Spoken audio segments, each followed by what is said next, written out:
tentu secara anatominya tentu akan dijelaskan di anatomi. Tapi karena anatomi dan histologi itu adalah kata beradik gitu ya, maka kita akan menyinggung-nyinggung juga mengenai anatominya gitu. Tapi kita serahkanlah kalau anatominya pada yang berkompeten.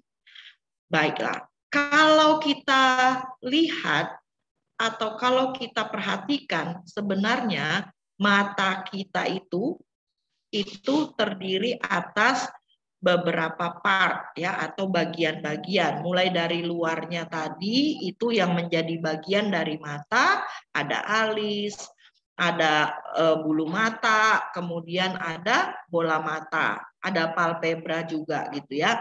Tapi kita mau lihat karena ini adalah special sense, maka kita akan membicarakan histologi mata nanti yang berhubungan dengan sensenya.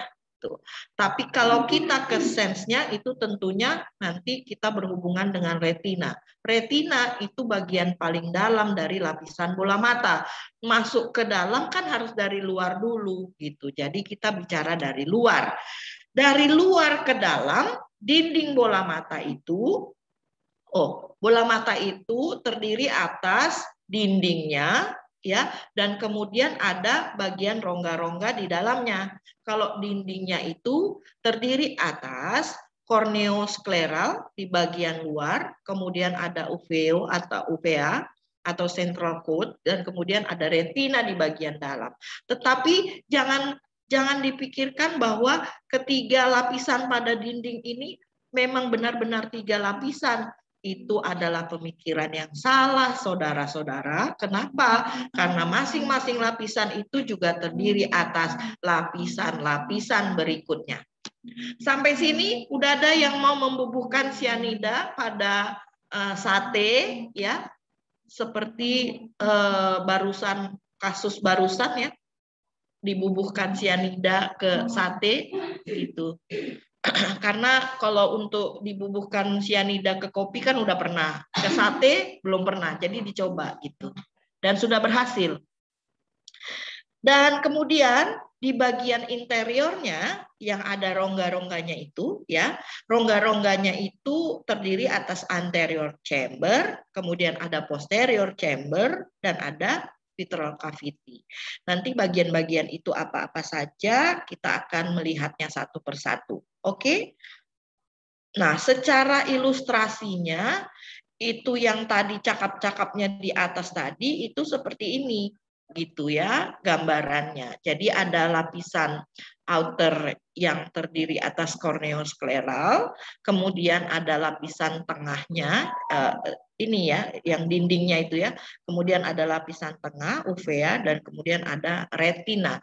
Kalau nggak percaya kalian seperti ini lapisannya, maka kalau sore-sore nggak ada kerjaan gitu ya, keluarin aja bola matanya, terus dipotong, di slice gitu. Bisa kalian lihat. Tapi kalau kalian takut mengambil bola mata kalian sendiri, ya ambillah punya adik kalian gitu atau tetangga kalian gitu ya, bisa aja kan. Nah, kemudian di bawah ini ada bintang filmnya ya, ada persarafan di sini dan pembuluh-pembuluh darah ya. Kita bicara dari sklera. Oke, sklera itu kalau kita dia di bagian bola mata yang di dalam, yang berada di seluruhnya di dalam dari rongga mata ya, dia berada di dalam dan merupakan 5/6 dinding itunya ya, dinding bola mata itu untuk sklera, tapi yang di dalam.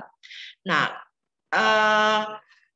merupakan struktur yang kuat dan opak, artinya dia keruh gitu ya, tidak transparan, keruh dan terdiri atas jaringan ikat fibros ya. Apa-apa saja komponen dari sklera? Tentunya adalah kolagen ya, jaringan ikat kolagen karena dia harus kuat gitu. Dan kemudian ada juga elastic fibers, kemudian sel-sel fibroblasnya itu panjang-panjang tapi lebih pipih dia ya. Bagian luar dari bagian permukaan luar dari sklera itu kita sebut dengan episklera. Ya, bagian luarnya itu yang mana? Ya, dia yang paling luar menghadap ke dunia luar, ke dinding, ke rongga mata ya. Itu yang bagian permukaan dari sklera atau episklera. Nah, di situ banyak kapiler-kapiler ya. Saya menyinggung kapiler-kapiler itu, pembuluh-pembuluh darah nanti hubungannya dengan aliran dari eye fluid ya, atau cairan dari mata. Oke, di luar dari sklera sebenarnya itu ada suatu struktur kapsul yang dinamakan dengan tenon kapsul ya. Excuse me boss, you have a text message. Excuse me boss, you have a text message. Bentar ya. Excuse me boss. Iya bang, aku lagi ngasih kuliah bang. Sebentar aku nanti telepon abang atau abang mau bilang apa? Iya.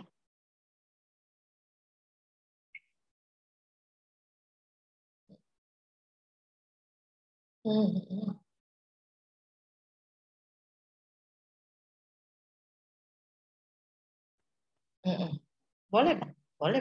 Nanti abang tandai aja ya. Iya betul. Oke, sip bang.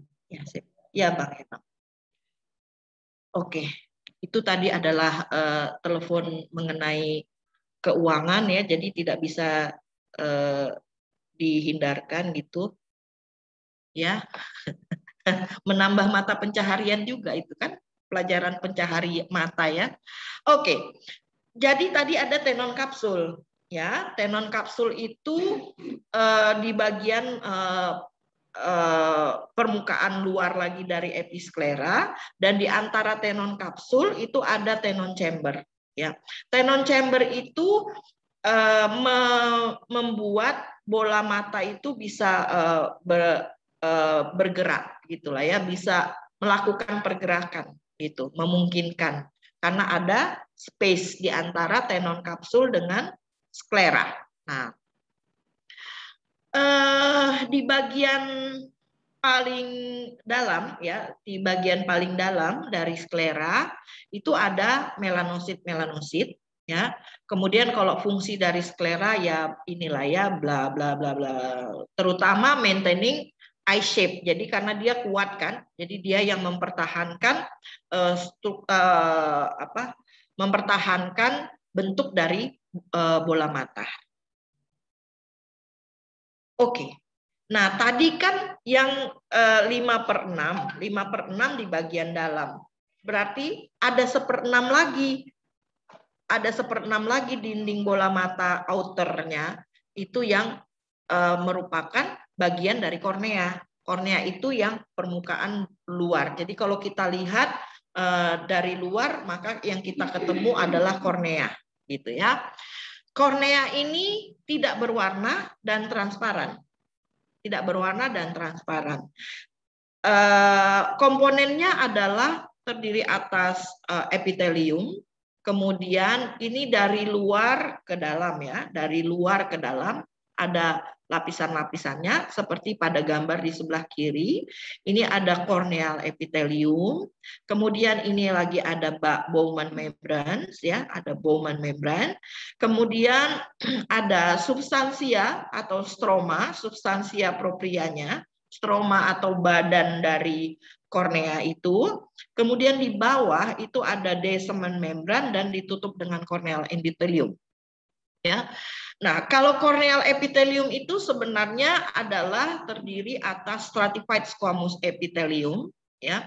Dengan di bagian outernya, outer ini ada plika ya, ada plika. Plika itu ini sebenarnya licin ya, licin, tetapi ada plika atau lekukan-lekukan dangkal lah kita bilangnya di permukaan dari kornea. Ini maksudnya adalah untuk menyimpan, menampung cairan gitu, ya, menampung cairan yang membuat kornea itu bisa jadi lembab. Ya, karena kornea ini nggak boleh kering gitu. Karena kalau dia kering nanti yang tadinya dia transparan itu akan jadi keruh. Itu nggak boleh gitu ya. Nah, ini lapisan epitelnya ini ada 5 sampai 6 lapisan, merupakan sel-sel squamous ya, merupakan sel-sel squamous, dan sel-sel squamousnya itu lebih heksagonal gitulah ya, kan biasanya dia poligonal gitu ya. Kemudian ini tadi ada mikroplikanya. Kemudian di bawah, paling bawah itu nanti ada nerve endingnya. Nerve endingnya itu sangat sensitif kepada rangsangan, khususnya kepada rangsangan nyeri ya, nyeri. Dan ini juga nanti yang membuat kita refleks untuk menutupkan palpebra gitu. Kalau tiba-tiba ada orang melewatkan tangannya di depan mata kita gitu, atau lewat di wajah kita, otomatis kita akan menutupkan mata palpebra gitu ya, menutup mata kita. Itu adalah proteksi sebenarnya. Nah, rangsangan itu juga nanti diterima oleh nerve ending ini.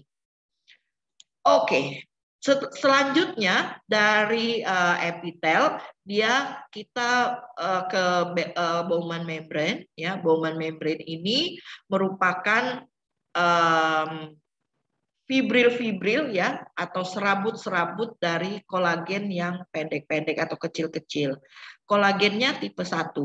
Di sini tidak ada elastin fibersnya dan tidak ada sel-sel yang terdapat di sana. Jadi nggak ada fibrosnya juga gitu ya, elastinnya juga. Kalau kita bicara mengenai kolagen, kita harus ingat juga diferensiasinya dari atas ya, dari dari atas lah gitu, dari mesenkim.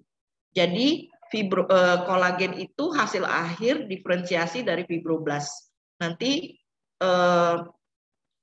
inti dari fibroblast itu kemudian mati dan nanti berdiferensiasinya menjadi kolagen, itu dia ya. Maka ada kolagen-kolagen yang memang betul-betul kolagen saja, tidak ada sel-sel fibros di dalamnya. Kemudian di bawah dari Bowman's membranes ini ada substansia propria atau stroma yang merupakan badan dari kornea, terdiri atas kolagen fibers tipe 1 dan 5 gitu. Dan kolagen ini dia tersusun lamela atau berlapis-lapis gitu ya, dan jalannya itu paralel sesuai dengan permukaan dari kornea. Di situ juga ada kandungan atau komponen keratosit ya, keratosit. Keratosit ini merupakan fibroblast yang flat atau pipih-pipih ya, seperti fibroblast yang pipih-pipih gitu, dan terletak di antara kolagen fibersnya. Jadi dia ada kolagennya, yang kolagen saja, baru ada lapisan-lapisan keratositnya. Di sini tidak ada pembuluh darah dan limfatik ya, tidak ada pembuluh darah dan limfatik. Oke. Dari mana nanti ini mendapat nutrisi? Ya, dari mana epitelnya ini mendapat nutrisi, atau dari mana stromanya ini akan mendapat nutrisi? Itu bisa saja nanti kita bicarakan ya. Kemudian di bawah dari substansia propria ini ada Descemet membrane. Di atas tadi ada Bowman's membrane, di bawah ada Descemet membrane ya, jangan salah. Descemet membrane ini merupakan membran ya, membran yang homogen, kemudian dia kenyal ya, resilient dan elastik. Kandungannya terutama adalah kolagen tipe 8 ya. Kolagen tipe 8. Di bawah dari Descemet membrane ada corneal endothelium Nah, corneal endothelium ini terdiri atas satu lapisan squamous epitel ya, yang besar, dia besar-besar ukurannya dan heksagonal. Kemudian corneal endothelium ini juga bertanggung jawab dalam proses transportasi material atau material atau bahan-bahan dari anterior chamber. Ya, kita belum ke anterior ataupun posterior chamber, yang mana itu nanti kita bicarakan di bawah ya. Kemudian paling bawah kan corneal endothelium. Nah, korneal kita bicara lagi ke atas.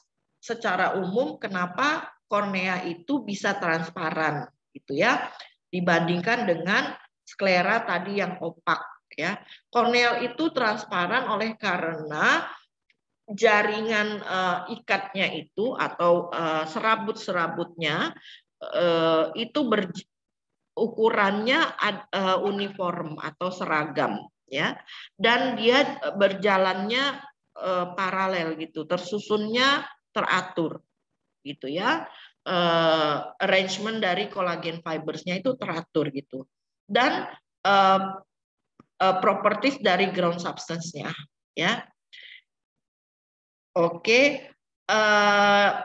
tadi di corneal endothelium itu kan dia bertanggung jawab kepada transporting material ke dari anterior chamber kan. Di situ juga ada ini yang menyebabkan bisanya terjadi transportasi itu tadi karena ada ion pump ya, ada pump ion pump dari corneal endothelium. Jadi dia akan meregulasi cairan di dalam stroma ya. Jika cairan itu keluar banyak ya, yang keluar itu banyak daripada dipertahankan di sana, daripada yang masuk ke dalam itu stroma, maka korneanya akan menjadi keruh opak. Perlu diingat lagi bahwa sel-sel kornea, terutama itu yang kita merujuk kepada epitelnya ya, epitel pada kornea itu sel-selnya not dividing after birth. Jadi apa yang kau miliki epitel kornea sejak kau lahir, itulah yang kau miliki sampai umurmu sekarang. Maka kalau kornea itu rusak, dia rusak saja, tidak akan ada penggantian gitu. Yang ada adalah scar tissue ya, scar tissue. Dan itu akan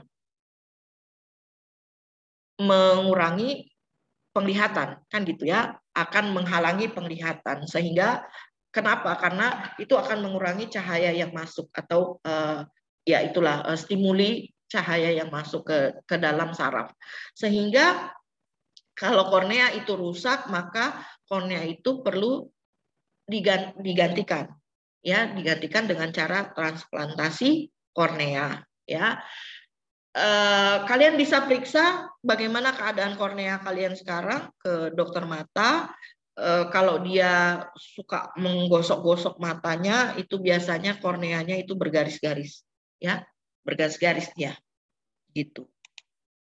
Oke, ini adalah gambaran secara histologi ya, bagaimana susunan dari kornea di jaringan gitu ya. Nah, ini paling atas tadi adalah susunan epitelnya terdiri dari 5 sampai 6 lapisan ya. Di atas paling permukaan atas ini sebenarnya licin, tetapi ada lekukan-lekukan mikroplikanya tadi untuk menampung air ya. Menampung cairan lah kita bilang. Kemudian di bawahnya ada Bowman's membrane ya, ada Bowman's membrane, kemudian ada corneal stroma. Corneal stroma ini adalah kolagen di kemudian ada di antaranya ada keratosit ya, keratosit. Kemudian di sini ada Descemet membrane ya, Descemet membrane, dan terakhir adalah posterior endothelium atau endothelium, corneal endothelium. Nah, kan kita tadi bicara kornea itu transparan, kemudian sklera itu opak gitu, dan dia merupakan satu bagian yang continuous gitu. Sebenarnya ada peralihan antara kornea dengan sklera yang disebut dengan bagian limbus ya, dengan bagian limbus. Jadi limbus ini merupakan zona transisi ya antara kornea dan sklera. Nah, limbus ini merupakan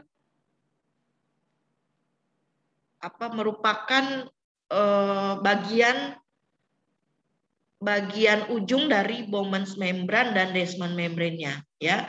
Jadi di situ dia yang kita lihat ada bagian akhir dari ujung dari Bowman's membran dan Descemet membran ya. Jadi di atas dan di bawahnya. Kemudian nanti Descemet membran dari kornea itu akan digantikan dengan struktur spongy trabecular meshwork ya. Spongy trabecular meshwork di sini nanti jadi kaya sekali akan kapiler-kapiler gitu, dan kemudian endotelium dari endoteliumnya nanti dari kornea itu akan berlanjut ke endotelium dari limbus ya, kapiler-kapiler di limbus. Dan di limbus ini ada kanal yang disebut dengan kanal Schlemm ya. Kanal Schlemm ini merupakan kanal atau terowongan yang sebenarnya dia pipih saja dan kecil gitu, tetapi dilapisi dengan endotelial. Itu tadi yang bersambung dengan endotel dari kornea ya. Kemudian nanti ini yang akan bertanggung jawab atau ya bertanggung jawab dalam memberikan atau mengalirkan nutrisi ataupun cairan yang dihasilkan di dalam chamber tadi, di dalam chamber bola mata itu ke kornea ataupun ke sklera gitu ya, melalui ini nanti dia. Sampai sini ada yang ingin bertanya? Dan saya rasa karena saya menjelaskannya begitu jelas ya, saya juga tahu bahwa kalian tidak bertanya gitu, karena memang sudah jelas lah gitu ya. Saya bangga dengan diri saya sendiri dengan itu ya. Oke, kemudian kita masuk ke lapisan tengah. Ya, tadi kan outer layer. Sekarang ke lapisan middle layer yang disebut dengan uveal layer. Uveal layer. Jadi dia middle vascular coat ya, yang memisahkan antara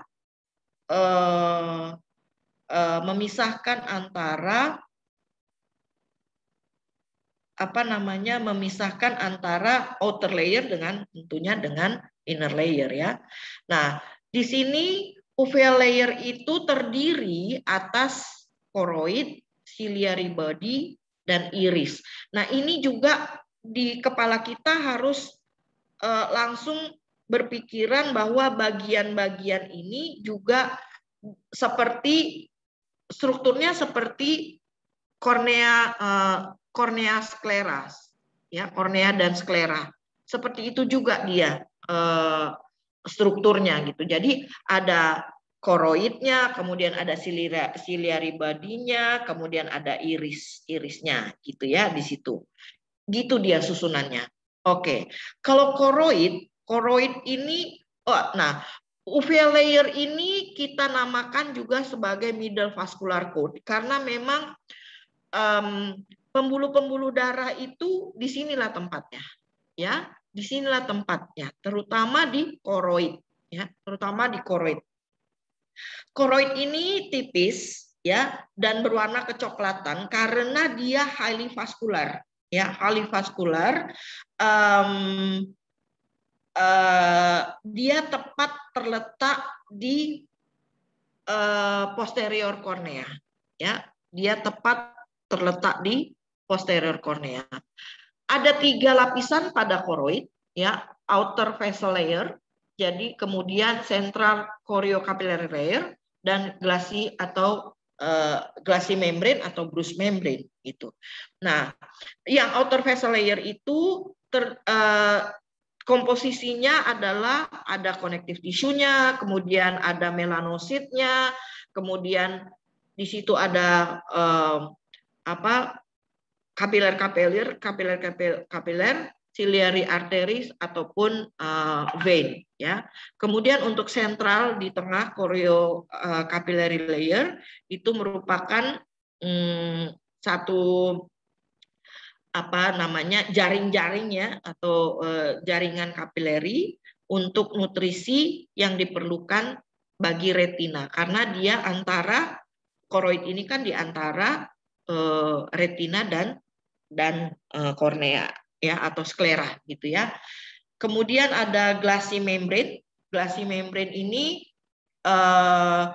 yang tepat berada di atas retina gitu ya, tepat langsung setelah glassy membrane ini langsung ke retina.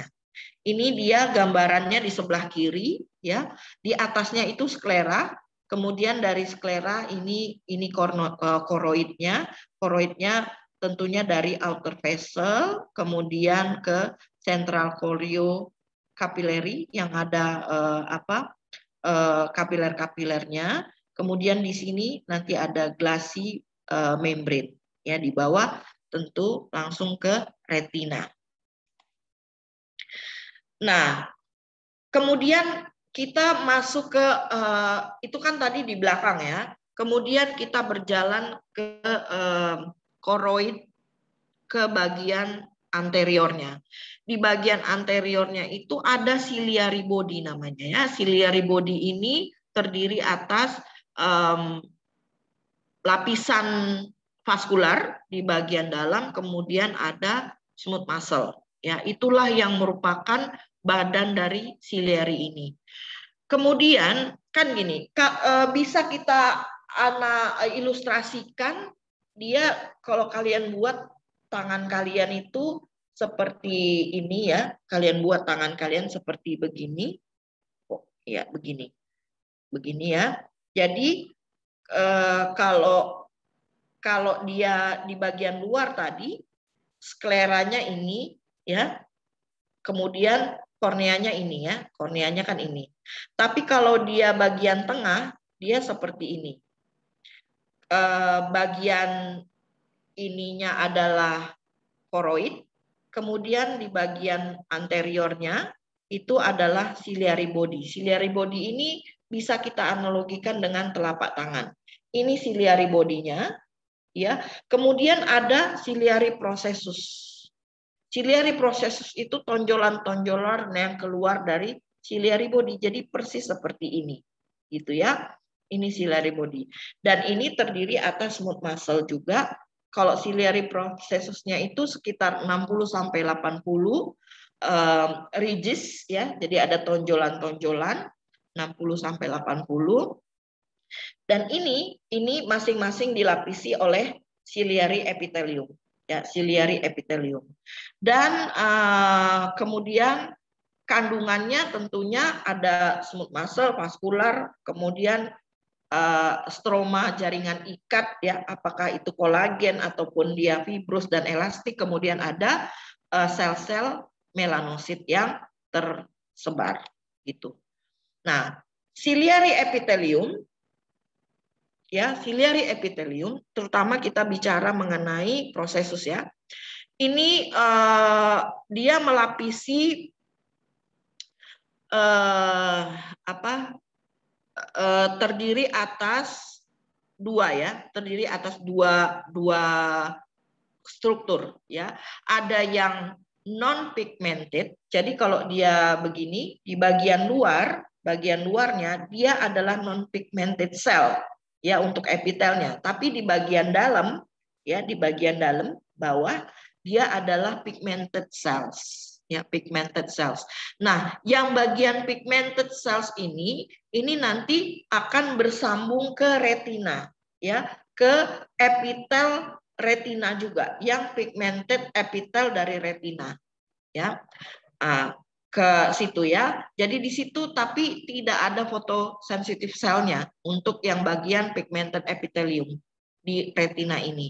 Oke, jadi ini ciliary ya, prosesus ciliary. Nanti di sininya dia adalah outer non-pigmented cells, dan di bagian dalamnya ini adalah pigmented cells, ya. Kemudian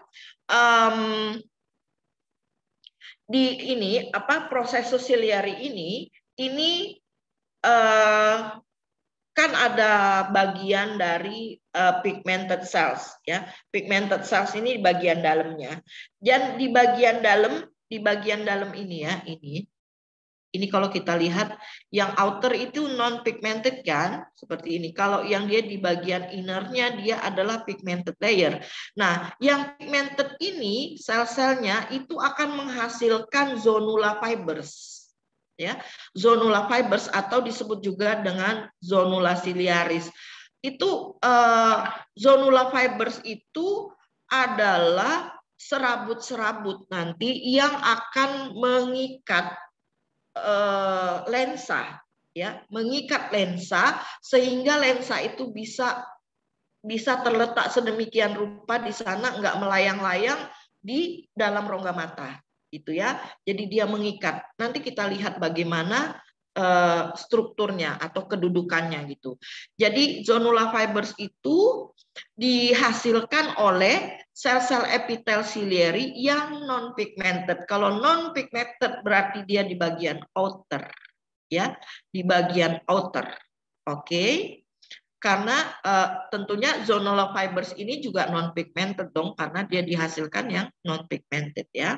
Seperti inilah gambarannya, ya, secara ilustrasinya.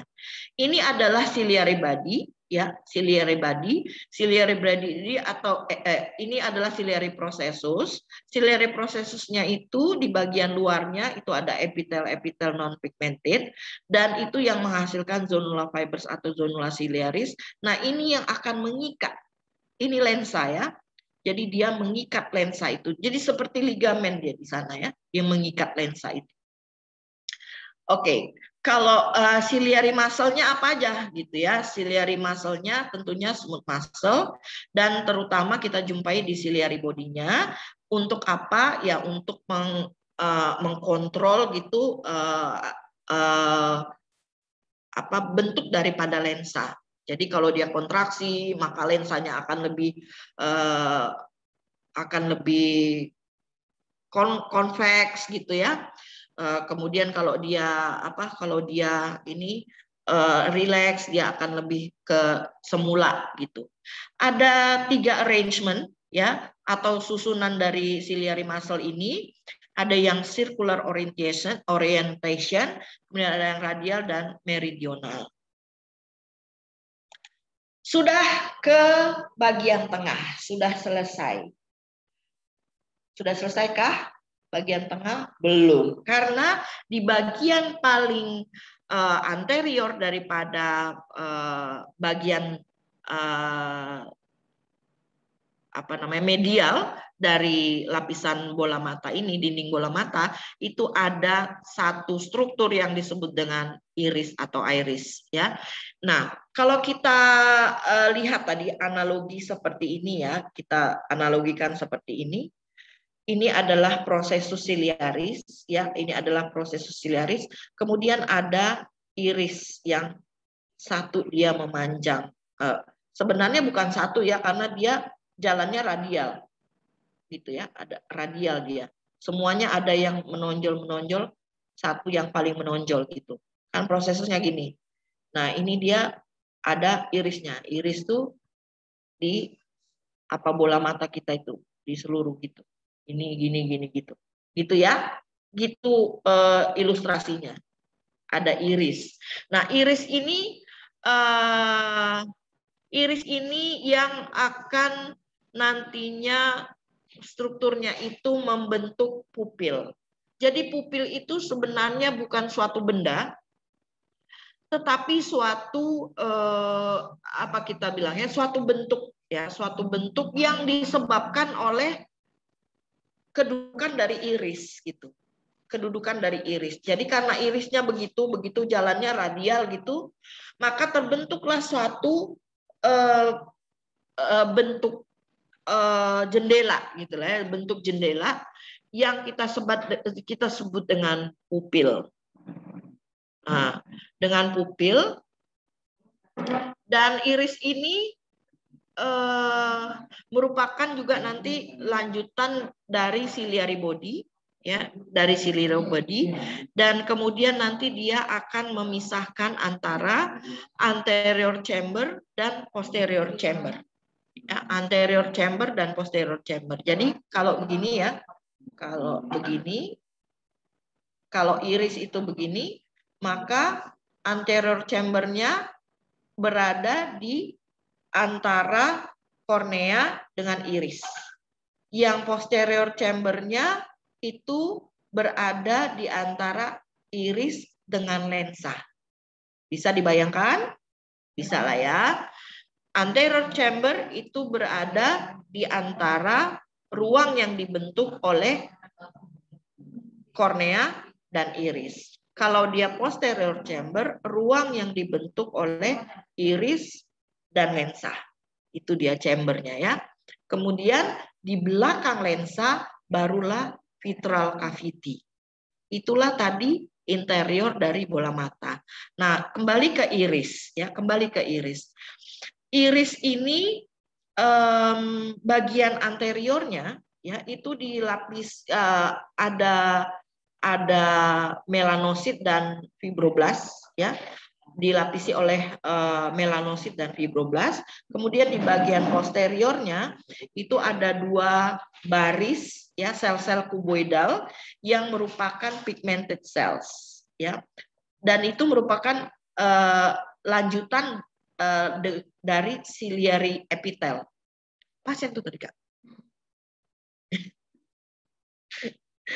Jadi dia merupakan lanjutan dari ciliary epithel ya. Ingat bahwa di bagian posterior dari iris itu ada dua baris sel-sel kuboidal yang merupakan pigmented cells. Ya, pigmented cells. Oke. Nah, kemudian ada otot-otot ya, ada otot-otot yang berada pada iris ini yang menyebabkan nanti menyebabkan perubahan dari diameter dari pupil ya. Salah satunya adalah dilator iris ya. Dilator iris itu dia letaknya kan di bawah iris ini ya, di bawah iris. Jadi dia tersusunnya radial ya, tersusun radial. Kemudian nanti kalau dia berkontraksi, maka pupil itu diameternya akan bertambah gitu ya. Nanti kita bicarakan mengenai itu, kenapa bisa bertambah dan berkurang. Satu laginya ada sphincter muscle. Sphincter muscle itu dia letaknya near pupillary margin. Jadi kalau ini adalah apa? Iris dan iris, maka dia terletaknya di antara ini, di antara jendela ini, ya, di jendela-jendela ini gitu. Jadi kalau yang tadi adalah dilator iris itu letaknya di bawah ini ya, di bawahnya ini. Kalau dia kontraksi, maka ini kan akan tertarik gini, ya. Kalau dilator iris karena dia berada di bawah ini, kalau dia kontraksi maka kan dia akan iris ini akan tertarik gini karena dia memendek kan. Dia akan tertarik ke arah sana. Tapi kalau dia sphincter muscle, itu dia berada di margin ini, di margin pupil ini kan. Jadi kalau dia berkontraksi, tuh gini. Nah gitu, ya gini dia. Maka pupilnya itu akan mengecil diameternya, gitu. Jadi mendekat dia menarik iris ke tengah gitu. Itu dia ya. Kemudian kalau kita bicara mengenai mata, yang paling populer adalah warna mata, ya kan? Warna mata itu sebenarnya adalah warna iris, gitu ya. Warna iris. Kenapa? Karena ditentukan oleh pigmen yang terdistribusi pada iris, gitu ya. Jumlah dan distribusi dari pigmen yang berada pada iris. Misalnya, kalau matanya itu terlihat kebiruan, itu artinya jumlah dari sejumlah pigmennya itu hanya terdistribusi, melaninnya ya, hanya terdistribusi di bagian posterior dari iris. Terdistribusinya hanya di bagian posterior. Maka kalau dia ada tapi di bagian belakang kan kelihatannya di bagian depannya itu kelihatan kan agak lebih clear gitu, maka dia yang terekspresi adalah warna kebiruan, ya, blue eyes. Seperti saya lah, saudara-saudara saya apa namanya ya, tulang saya, tulang dan tulang itu memang orang sana yang matanya memang biru-biru gitu ya. Makanya ponaan-ponaan saya pun agak-agak biru-biru gitu. Kemudian ada yang kalau kita orang Asia gitu ya, saya kan campuran gitu antara antara Balige dengan Persea. Itu campurannya gitu. Kemudian ada kalau orang Asia itu utamanya warna dari matanya itu grey atau keabuan ataupun kecoklatan gitu ya, keabuan ataupun kecoklatan. Itu dikarenakan jumlah dari melaninnya itu banyak, ya, lebih banyak. Kemudian dia terdistribusi di seluruh stroma iris itu. Jadi dia lebih ke seluruhnya, ke seluruh bagian gitu, merata gitu. Maka warnanya terekspresi gitu ya. Jadi agak gelap gitu ya, bola matanya gitu. Kemudian ada yang albino. Nah, albino ini memang melaninnya sama sekali tidak ada, ya.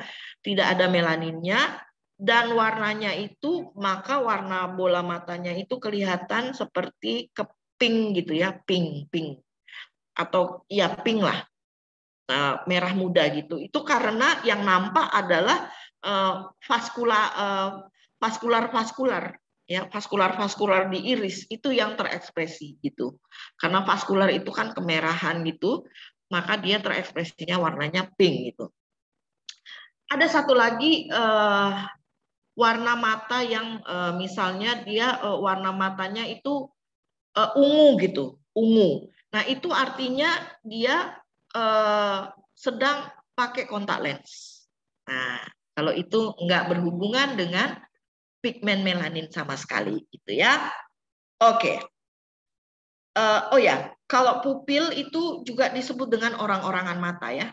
Kalau Indonesia itu bilangnya orang-orangan mata. Sudah terakhir adalah retina, ya, bagian paling dalam itu adalah retina. Retina itu terdiri atas outer pigment epithelium dan kemudian inner neural epithelium. Nah, yang pigmented itu tadi bersambung dari dari bagian middle, ya. Yang pigmented epithelium itu adalah sel-selnya kolumnar, ya. Nukleusnya tentunya sepertiga basal ya. Biasanya kolumnar itu tidak dibasal sekali, tapi sepertiga basal.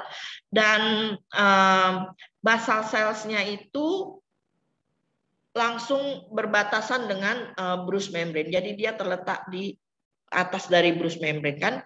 Bayangkan habis sklera, koroid bagian dalam kan Bruch's membrane, kemudian langsung ke retina ya. Nah, bagian apikal atau kepala dari sel-sel pigmen epithelium itu ada small mikrofilinya. Di sini banyak kandungan melanin granulnya dan kemudian nanti pigmennya itu akan mengabsorpsi cahaya ya setelah di paparan fotoreseptor ya, kayak gitu ya. Kita lihat kalau yang neural retina itu dibentuk oleh retina itu dibentuk oleh yang ini lapisan-lapisan ini ya, ada layer of rods and cones. Ini yang terkenal sejak kita SD ya, ada sel-sel batang dan kerucut katanya. Nah, itulah dia ada di retina ini ya. Kemudian ada external limiting membrane, outer nuclear layer, outer plexiform layer, inner nuclear layer, ganglion cells, interlimiting membrane. Dan sayang sekali ya dengan mikroskop kita cahaya yang sudah mahal itu menurut kita juga ini masih belum dapat kita identifikasi dengan jelas ya, tapi hanya mungkin adalah sel-sel rods and cone-nya, kemudian sel-sel ganglionnya itu bisa kita tandai dengan jelas gitu ya. Kalau yang lain-lain mungkin ya kita hanya meraba-raba saja. Kemudian ada yang kita sebut dengan retina ini, ada yang kita sebut dengan pars optical ya, atau neuron conducting chain. Itu terdiri atas inner photoreceptors, rods and cones ya di sini. Kemudian intermediate bipolar neurons-nya dan outer ganglion cells itu yang merupakan bagian dari neuron conducting chains-nya ya. Nah, biasanya gambaran dari slide-slide mata ya, slide-slide dinding mata kita itu seperti ini ya. Ada space ya, ada space yang tercipta gitu, terbentuk seolah-olah retina itu terpisah dari koroid. Dari koroidnya gitu ya, dari bagian uveal gitu, seolah-olah terpisah dia, seolah-olah ada space-nya. Ini adalah artefak ya yang biasa dihasilkan terbentuk ketika processing jaringan ini gitu ya. Ini nggak bisa dihindarkan, memang biasanya terjadi. Kenapa? Karena terjadi pengkerutan dia di situ ya, untuk itu waktu processingnya. Nah, ini adalah lapisan-lapisan dari retina tadi ya. Oke, kalau tadi yang conducting, kemudian kalau yang photoreceptor cells kita katakan adalah ada yang rod cells, ya, kemudian ada cone cells. Kalau yang rod cells biasanya bentuknya adalah long slender, ya, jadi dia seperti silinder-silinder gitu. Dan nanti ketika ada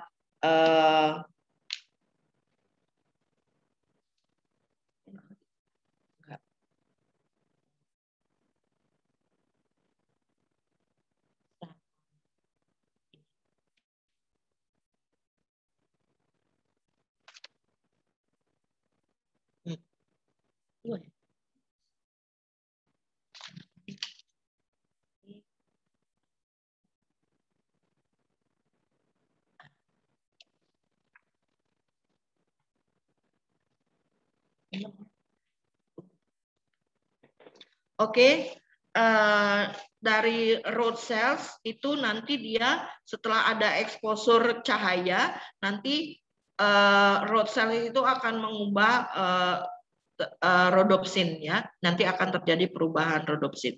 Kalau dia cone cells, bentuknya seperti tabung gitu atau seperti termos ya, flask shape. Kemudian di bagian apa nanti dia seperti gitu ya. Setelah ada paparan cahaya nanti terjadi perubahan iodopsin ya. Kalau rod cells itu dia sensitif kepada cahaya, maka kalau cone cells itu nanti persepsinya adalah warna gitu. Jadi yang kita lihat itu cahaya dan bayangan ya, bayangan gitu. Baru ditambah nanti dengan warna itu yang ditentukan oleh iodopsin change tadi. Oke, kemudian ada optic disc, bagian di mana pada satu tempat tidak ada fotoreseptor sama sekali. Jadi di sini insensitif kepada cahaya. Disinilah yang kita sebut dengan blind spot dari retina. Kalau cahaya itu jatuh di fotoreseptor di optic disc ini, maka kita nggak melihat apa-apa, gitu ya. Kemudian lensa, ya, lensa ini transparan, ya, biconvex dia, biconvex. biconvex, kemudian terletaknya tepat di belakang iris atau pupil gitu ya, di belakang iris atau pupil, dan bagian posteriornya ini lebih konveks daripada anterior. Jadi dia konveks sebenarnya ya, tapi yang bagian posteriornya lebih konveks. Ada kapsul di bagian paling luarnya ya, bagian paling luar yang menghadap ke chamber ya. Nah, kapsulnya itu tipis dan homogen, kemudian elastis ya, terdiri atas elastik kolagen fibers gitu. Kemudian ada subkapsular epitelium, dan ini sebenarnya kuboidal ya. Ini karena ditarik-tarik ke atas gambarnya, jadi seolah-olah kolumnar, tapi dia sebenarnya ya kita bilang kuboidal pendek gitu, short kolumnar ataupun sampai kuboidal gitu. Dan ini epitelnya ini hanya ada di anterior surface ya, di belakang gitu. Dan kemudian ada di depan, kemudian di belakangnya itu ada lens fibers. Ingat, lens fibers ini bukan zonula fibers ya. Lens fibers ini berada di dalam ya, di dalam sebagai badan daripada lensa. Kalau zonula itu di luar ya, zonula itu di luar, dia mengikat lensa. Berbeda ya. Nah, kalau apa tadi? Ya. Lens fibers ini juga adalah kolagen juga atau matriks dari kolagen juga, dan kemudian transparan juga ya. Nah, kemudian ada vitreous body. Vitreous body ini merupakan cairan ya, cairan 99-nya air ya, 99%-nya air, tapi ada kandungan hyaluronic acid dan kolagen fibril tipe 2 dan 11. Nah, ingat bahwa extracellular matrix yang ada kandungan hyaluronic acid-nya dan air itu menyebabkan material tersebut akan menjadi lebih kenyal atau seperti agar-agar gitu. Makanya dia gelatinous mass gitu ya. Itu karena kandungan airnya ada hyaluronic acid-nya dan ditambah dengan kolagen fibrilnya ya. Kemudian ini dia mengisi seluruh vitreous body, jadi di belakang lensa ya, dan dia mempertahankan bentuk dari bola mata ya. Ini juga untuk memberikan nutrisi atau sumber nutrisi ya melalui vitreous body ini ke lensa ya, dan struktur-struktur di sekitarnya. Struktur di sekitarnya apa ya? Ada retina juga dong ya gitu ya. Kemudian saya tidak mau membicarakan mengenai aksesorisnya, kalian baca sendiri saja. Tetapi dan juga lacrimal glands. Tapi saya mau singgung sedikit di 3 menit ini adalah mengenai chamber-chamber ini ya, mengenai chamber-chamber ini. Nah, tadi cairan itu, cairan apa tadi? Cairan mata itu dihasilkan oleh prosesus ciliaris, terutama yang epitel yang non-pigmented tadi ya, atau bagian outer tadi. Dia dihasilkan oleh sel-sel dari ciliaris, epitel ciliaris kan. Nah, prosesus ciliaris itu kan adanya di sini tuh ya, adanya di sini. Prosesusnya tuh kan di sini. Prosesusnya itu kan berada di bawah iris gitu ya.